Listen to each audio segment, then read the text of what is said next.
Regalo raw mula sa Diyos ang mga bata, biyayang maituturing. Kung gayon, bakit meron pa ring mga abandonadong sanggol? Nasaan ang kanilang mga magulang? Walang mga paa, walang isang kamay, walang ari, at wala ring butas ang puwet ng 9 na buwang gulang na si Baby Angel. Pero hindi raw ang mga ito ang nagbibigay sa kanya ng pinakamalaking kakulangan. Sa halip, ang kawalan niya ng pagmamahal mula sa kanyang tunay na ina. Magtatatlong buwan na kasing hindi binibisita nang nagluwal sa kanya ang munting anghel. At ang nag-aaruga ngayon sa sanggol, ang hindi nito kadugo na si Melba. Ayon kay Melba, hindi raw maalagaan ng tunay na ina ang bata. Kaya't kinuha siya bilang yaya ng tiyahin ng bata na si Myrna. Kung gusto ko daw ng part-time, sabi ko anong part-time? Mag-aalaga ka ng bata for 1 week. Sabi ko anong edad ng bata? Ayaw kasi yun tumatakbo. Sabi niya hindi tatakbo kasi sumenyas siya. Tapos nung kinabukasan nga, dinala niya, nakita ko yung bata, tapos wala nga siyang paa. At syempre, unang reaksyon ko, nagulat ako, di ba? 2,000 piso raw ang napag-usapang sweldo niya kapalit ng pag-aalaga kay Baby Angel. Nung una, regular pa raw itong nakakapagpadala ng pera. Pero matapos ang ilang linggo, dumalang na ito.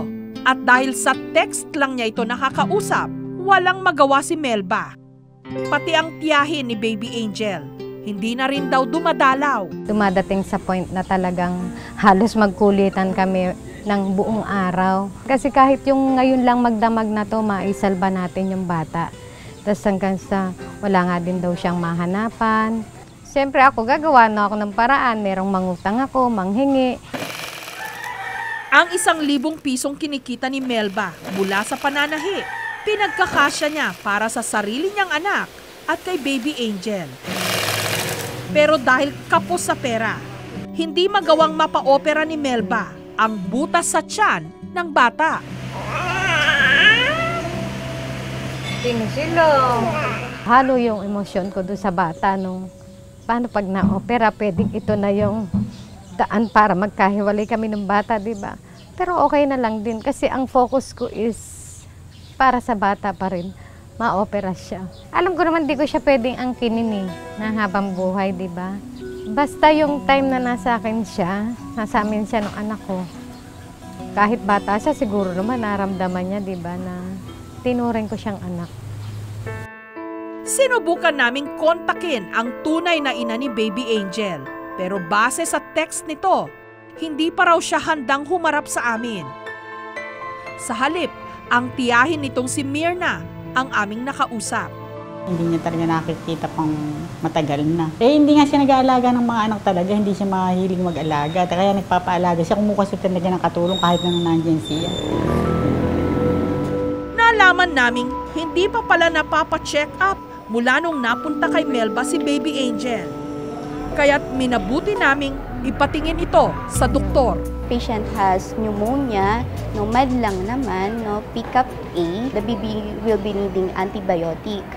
Yung rashes niya doon sa kanyang colostomy site, no nag-i-infect na yung skin because yung mali yung care doon sa colostomy. Matapos nito, isang tawag ang natanggap ni Melba. Papasundo daw nung pamilya, nung tatay nung bata. Yung lolo't lolo daw ang susundo. Matitikman na kaya ni Baby Angel ang pagmamahal ng tunay niyang kadugo. Ayon sa DSWD o ang Department of Social Welfare and Development, ngayong taong 2013, nasa 175 ang naitalang kaso ng mga abandonadong bata. Under the law, ang isang abandoned child makukonsider lang abandoned kung 3 continuous months wala sa kanyang, hindi na siya binalikan ng nanay. Alinsunod sa Revised Penal Code Article 276, ang sinumang mapapatunayang nag-abandona ng bata maaring magmulta ng hanggang 500 pesos lang o pagkakakulong ng hanggang 6 na taon. Isang inabandonang bata rin ang natagpuan sa isang bakuran sa Quezon City noong June 12, Independence Day. Paglabas ng kamay, ginanon niya, Han, bata, lumabas ka, bata. Gumanon siya. Nakabalot ang bata ng plastik at nakakabit pa raw ang kanyang inunan. Ang asawa ng may-ari ng bahay na si Remy, hindi niya tunay na pangalan, ang siya raw unang nakakita sa sanggol.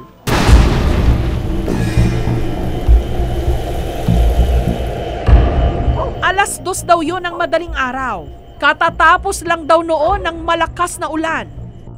Lumabas ang kanyang mister para samahan ang kanilang aso na tumugon sa tawag ng kalikasan.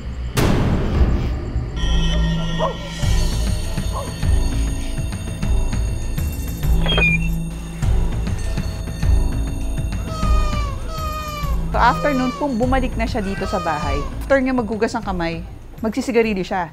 So tumayo siya dito near the door. Sabi niya, ba't parang may nagnganyaw? So paglabas niya, nakita nga niya, this area, na may nakabalot. So sabi niya, may nag-iwan ng pusa. So nilingon-lingon niya pa sa labas kung sino yung tao niya. So wala siya nakita. So nung tinitigan niya, tinatch niya nung paa niya. So nung tinatch niya, gumagalaw.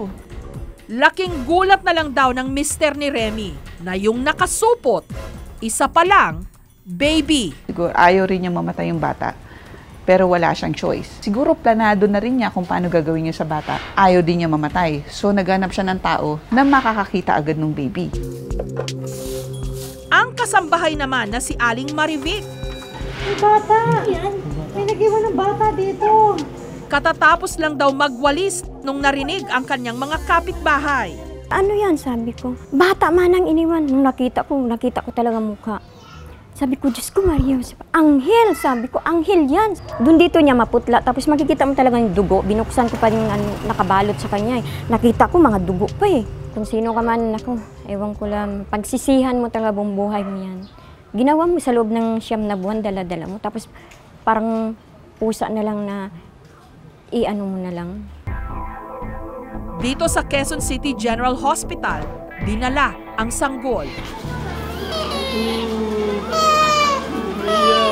At dahil Independence Day ito nung natagpuan, pinangalanan nila itong Baby Indy. Sa ER, medyo nangingitim yung mukha niya and then meron pa siyang nakakabit na umbilical cord. Findings lang na medyo sa kanya yung sa chest x-ray niya, which is yung pneumonia. Nakakatuwa na sa kabila ng kanyang pinagdaanan, nagawa pang ngumiti ng munting anghel. Sa ngayon, maayos na raw ang kalagayan ni Baby Indy. Katunayan nung Lunes, palabas na ito ng ospital. Pero dinalaw muna siya ni Aling Marivic.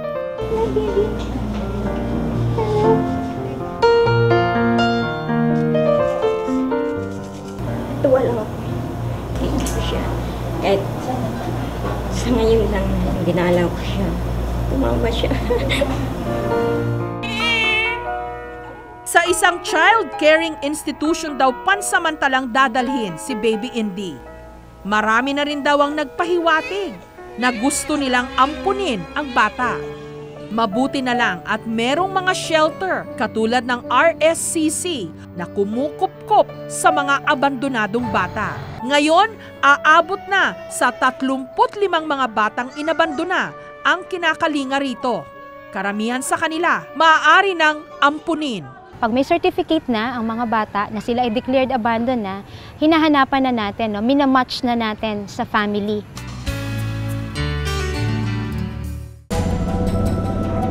Samantala, matapos makatanggap ng tawag na di umano, kukunin na ng kanyang tunay na ama, si Baby Angel.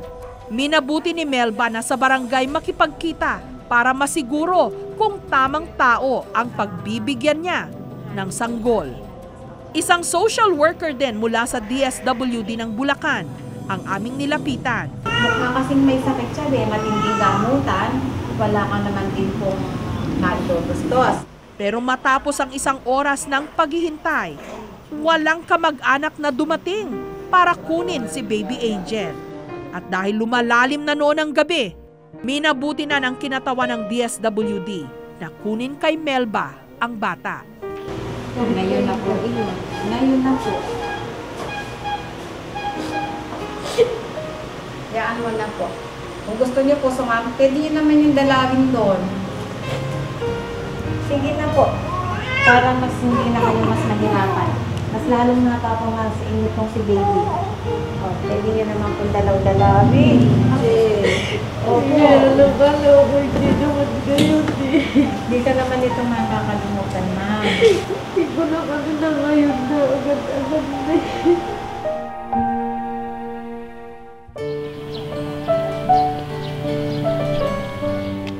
Ilang araw matapos mawalay kay Melba si Baby Angel, dinalaw niya itong muli sa bahay kalingang kumukup-kup sa kanya ngayon. Na-excite akong makita yung bata. Mahal na mahal ko yan. Hindi nga ako nakakatulog eh.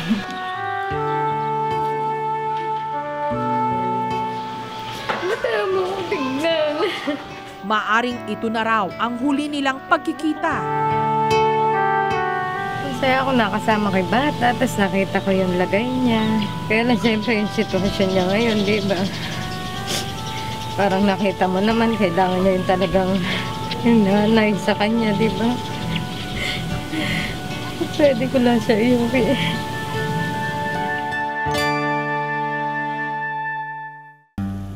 Marahil may mga malalim na dahilan kung bakit may mga ina o mga magulang na nagagawang abandonahin ang kanilang mga anak. Pero mahirap maunawaan kung paano ang mga munting anghel na walang kalaban-laban, basta-basta na lang iiwan at pagkakaitan ng pag-aaruga at pagmamahal.